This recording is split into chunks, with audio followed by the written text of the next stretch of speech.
ईमानदारी की जीत। एक छोटी सी गांव में डोलू नाम का एक लड़का रहता था।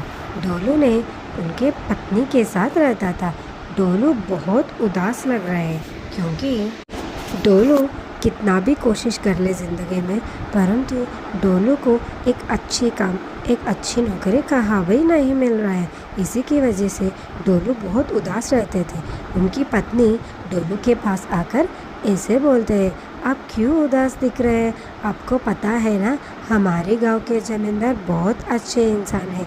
आप एक बार उनके पास जाके आपकी काम के बारे में पूछ तो वो कुछ मदद कर सकता है ना। आप एक बार जाके पूछ लेना उनको।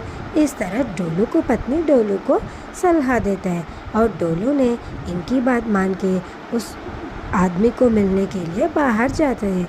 और डोलू ने उस आदमी और वो अच्छा इंसान से मिलने के लिए जाने तब भी वही सोचते रहते हैं, क्यों मुझे एक अच्छी नौकरी नहीं मिल रहा है। ये सब कुछ सोच के डोलू ने उस गांव के सरपंच के पास जाते हैं। और सरपंच के पास जाने के बाद डोलू ने ऐसे बोलते हैं, जी मैं बहुत अच्छी तरह काम करती हूँ, जो भी काम मैं कर सकती हूँ, या खेत में काम या आपके घर में काम, कुछ भी मैं कर सकती हूँ, परंतु मुझे एक अच्छी नौकरी चाहिए। आपके पास नौकरी होता तो मुझे दे दीजिए ना। इस तरह डोलू ने पूछते हैं, परंतु पहले उस सरपंच ने डोलू को काम देने के लिए मना करता है, परंतु डोलू में बहुत अच्छे इंसान जैसा दिख रहा है उनको। इसी की वजह से डोलू को उनकी खेत में काम करने का नौकरी देते हैं। और डोलू ने इसी बात के बहुत खुशी है। उनको बहुत धन्यवाद बोल के डोलू बहुत खुशी से उनके घर को वापस चले आते हैं। इस गांव रास्ते में डोलू ऐसे सोचते हैं, मैं बहुत अच्छी तरह काम करूंगी और सरपंच से बहुत अच्छी तरह इंसान के ये सब कुछ सुनना ही मैं पड़ा है, क्योंकि डोलू ने सोच रहा है कि अच्छी तरह काम करके सभी से शाबाशी लेना चाहते हैं। डोलू ने बहुत खुशी से घर के पास जाते हैं और जाने के बाद डोलू ने उनकी पत्नी से बोलते हैं कि अरे राधा रानी, आपको पता है ये बहुत खुशी की बात है, मुझे काम मिल गए काम, और सरपंच जी ने उनकी खेत में काम करने के लिए नौकरी दी है। और तुझे पता है मुझे हर महीने कितने पैसा आता है? 10,000 देने के लिए बोला है उन्होंने। मुझे बहुत खुशी आ रहा है, ये सब कुछ तेरी वजह से ही हो रहा है। तू ही ने मुझे सलाह दी ना सरपंच के पास जाके मिलने के लिए, और नहीं तो मैं नहीं जाती और उनसे नहीं भी मिलते हैं। ये सब कुछ सुनने के बाद डोलू की पत्नी भी बहुत खुशी होता है, परंतु डोलू ने खेत में जाके बहुत अच्छी तरह काम करने लगता है, क्योंकि डोलू को पता है वो कितनी मुश्किल से उनको ये नौकरी मिल गई। अब ये नौकरी अच्छी तरह नहीं करे तो को बहुत नुकसान हो जाएगी।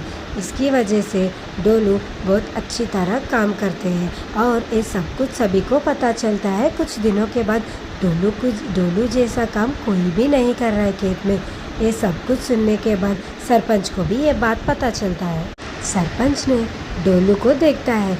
जब भी सरपंच डोलू को देखते हैं उसी समय बहुत अच्छी तरह काम करता है। वो देखने के बाद सरपंच का मन बहुत खुशी होता है और सरपंच ने सोचता है कि डोलू हर काम अच्छी तरह कर रहे हैं, इसी की वजह से मैंने डोलू को उनकी पैसे बहुत कम दे रहा है, कुछ ज़्यादा ही देना पड़ रहा है, क्योंकि ये इतना अच्छे तरह काम कर रहे हैं। ये सब कुछ इनके मन में सोचते हैं और डोलू को मिलके ये बात भी बोलते हैं, डोलू तू बहुत अच्छी तरह काम कर रहे हैं, मैं जब भी देखती हूँ तू बहुत काम करते हुए मुझे दिखा रहे हैं, मेरी मन बहुत प्रसन्न हो गया।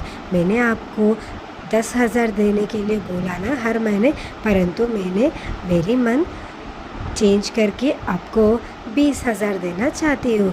आपको हैप्पी हो गया है ना? अब तो खुशी हो गया है ना? आपको सैलरी मैंने बढ़ाया। ये सब कुछ सुनने के बाद डोलू ने बहुत खुशी होता है।